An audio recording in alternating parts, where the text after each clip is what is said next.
El capitán Francisco Pizarro solicita la real presencia. Que pase an alzaos, capitán. El capitán Pizarro regresa de Perú. ¿Traéis pruebas? Este es el dibujo de Tumbes.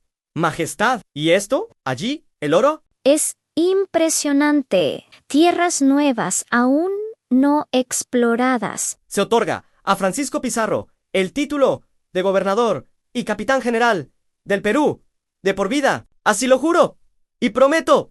Majestad, firmo esta capitulación en este día, 26 de julio de 1529. Otorgamos a Francisco Pizarro el derecho a conquistar y poblar el Perú. Majestad, no os defraudaré. El Perú será para Castilla un hombre rudo, pero tenaz. Majestad. Así son los que forjan los imperios. Conde, esperemos que su lealtad sea tan firme como su ambición. Un contrato excelente, más de lo que Pizarro soñó, fue certificado ante notario, firmado, sellado y entregado. La reina dejó claro que Pizarro estaría solo en la financiación de su expedición. Como propietarios de la Compañía de Levante, Pizarro y sus socios buscarían fondos para equipar su expedición: barcos, artillería, espadas, caballos, pólvora, provisiones, en todo lo necesario para derribar un imperio indígena suministrado por los conquistadores. Tras crear su compañía y obtener una licencia real, Pizarro aún necesitaba más ayuda para su gran empresa. Lo crucial era reunir jóvenes robustos y armados, dispuestos a viajar al Nuevo Mundo y seguir sus órdenes. Extremadura era el lugar ideal. Pizarro viajó a su Trujillo natal, buscando una nueva generación de conquistadores. No fue difícil. Todos los jóvenes españoles querían participar en esta oferta pública de venta de aventuras. ¿Quién en esta región empobrecida no dejaría todo por riquezas inmediatas y una propiedad en el Nuevo Mundo? En Trujillo, Pizarro reclutó a sus 4 hermanastros: Hernando, Juan, Gonzalo y Francisco Martín. Los 5 se convirtieron en el corazón de la empresa, manteniéndose unidos como una hermandad leal y resistente. Poco después de su audiencia, Pizarro se reunió con Hernán Cortés, ya rebosante de títulos y recompensas. ¿Qué se dirían en aquel encuentro? No hay constancia, pero Cortés probablemente ofreció consejo. Pizarro salió de la reunión aún más decidido a hacer en Perú lo que Cortés había logrado en México.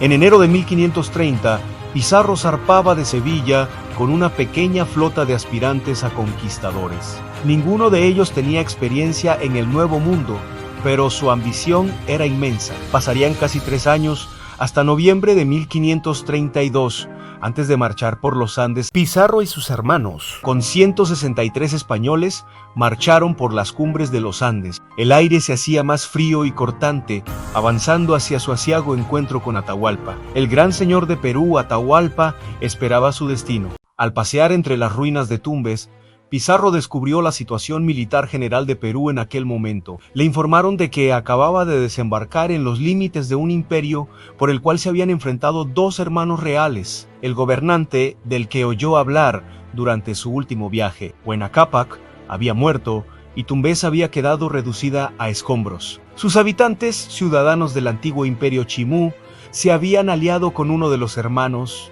Huáscar. Por ello, la ciudad fue atacada y arrasada por los ejércitos de Atahualpa, su hermano, que tenía un ejército reunido en las montañas, a apenas 300 kilómetros o 2 semanas de camino al suroeste de Tumbes. Sin embargo, las crudas noticias de la guerra indígena, las enfermedades y tanta destrucción no hicieron sino animar a los conquistadores. 12 años antes, Hernán Cortés había aprovechado las divisiones políticas entre los indígenas para derrocar al poderoso imperio azteca en México.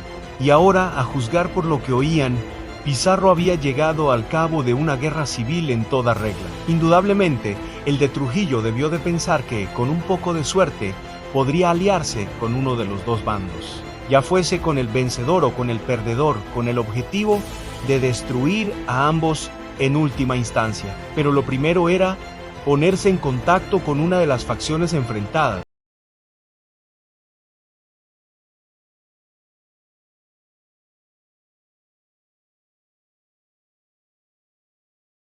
Así, con esta última masacre, los generales de Atahualpa exterminaron casi por completo a toda la línea familiar de Huáscar. No hubo piedad para nadie. Mujeres, Niños y ancianos fueron eliminados en un acto brutal para asegurar que no quedara ningún posible heredero al trono. Después de esta terrible matanza, Huáscar fue despojado de toda dignidad y obligado a emprender un largo y humillante viaje a pie. Su destino era Cajamarca, en el norte, donde tendría que enfrentarse cara a cara con su victorioso hermano Atahualpa.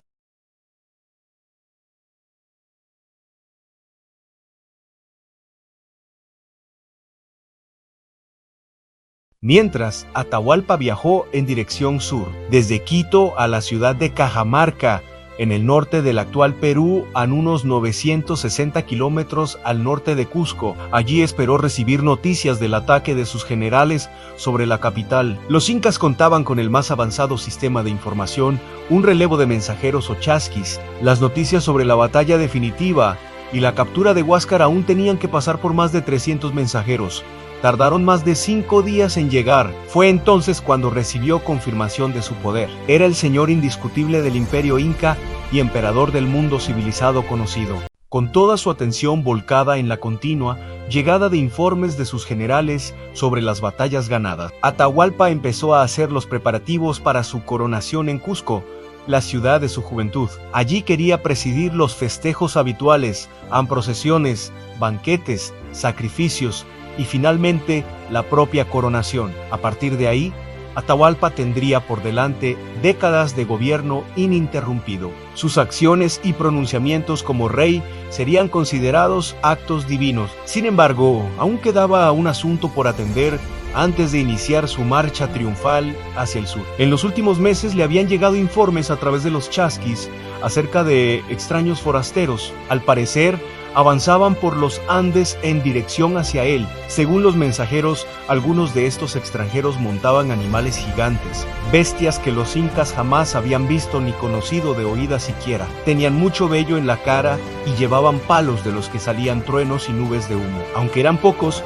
los extranjeros se estaban abriendo paso con arrogancia. Ya habían torturado y asesinado a varios jefes provinciales. Sin embargo, en lugar de ordenar su exterminación inmediata, Atahualpa prefirió dejar que se adentraran un poco más an seguro y rodeado de su ejército. El emperador sentía curiosidad por ver personalmente a estos extraños hombres y sus extraordinarias bestias. Corría el mes de noviembre de 1532, momento en que los Andes empiezan a vivir el paso al verano austral. No cabe duda de que, conforme seguían llegando noticias de la victoria final en Cusco, a través de los solitarios y fantásticos contornos de la cordillera, Atahualpa debió sopesar esta extraña incursión por el oeste.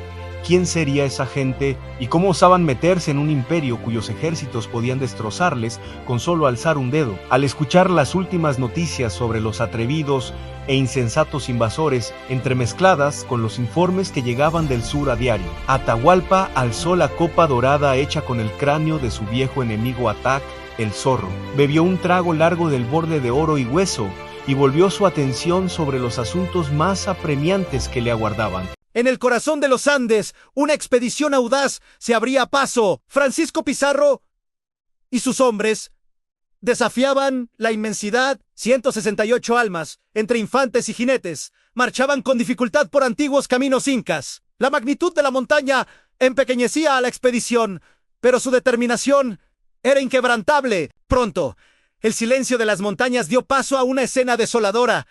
Descubrieron un pueblo abandonado, vestigios de una brutal guerra civil entre Huáscar y Atahualpa eran evidentes en cada rincón. Los soldados españoles observaban con horror y preocupación, comprendiendo la ferocidad del conflicto local. Para obtener información crucial, interrogaron a un indígena capturado, cuyo rostro mostraba un profundo miedo. Los Pizarro, con seriedad en sus miradas, escuchaban atentamente las palabras del prisionero. El indígena reveló que Atahualpa los esperaba con intenciones hostiles, ordenando matar a los extranjeros barbudos. Los hermanos intercambiaron miradas de preocupación, pero también de una renovada y férrea determinación. Las noches en los Andes eran un tormento. Los hombres acampaban en tiendas de algodón, tiritando de frío. Hogueras luchaban por mantenerse encendidas en un paisaje desolado, cubierto de ishu, mientras el agua se congelaba. Los soldados intentaban calentarse, bebiendo agua caliente, mostrando la dureza del entorno. A pesar de las condiciones extremas, su determinación contrastaba con la implacable hostilidad de la naturaleza. La Just de Pizarro,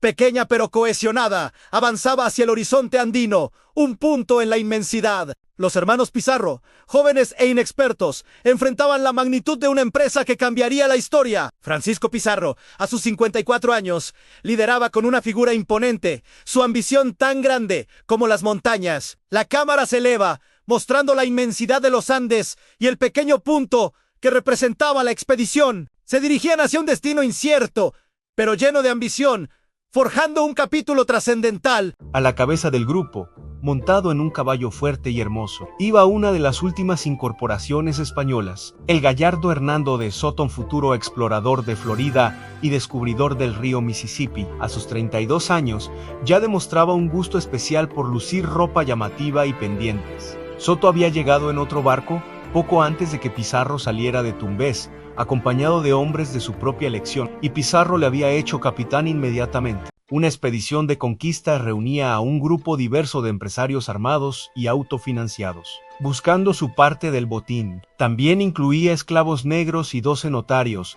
algunos de los cuales documentarían la expedición. Un fraile dominico, moriscas y esclavos indígenas de Nicaragua se unían a ellos. Varios comerciantes también formaban parte, sin interés en luchar, sino en proveer productos a crédito. Esperaban ser recompensados con oro u otros tesoros, invirtiendo para obtener grandes ganancias. Actuaban bajo el proverbio, dinero llama a dinero, buscando hacer una fortuna con su inversión.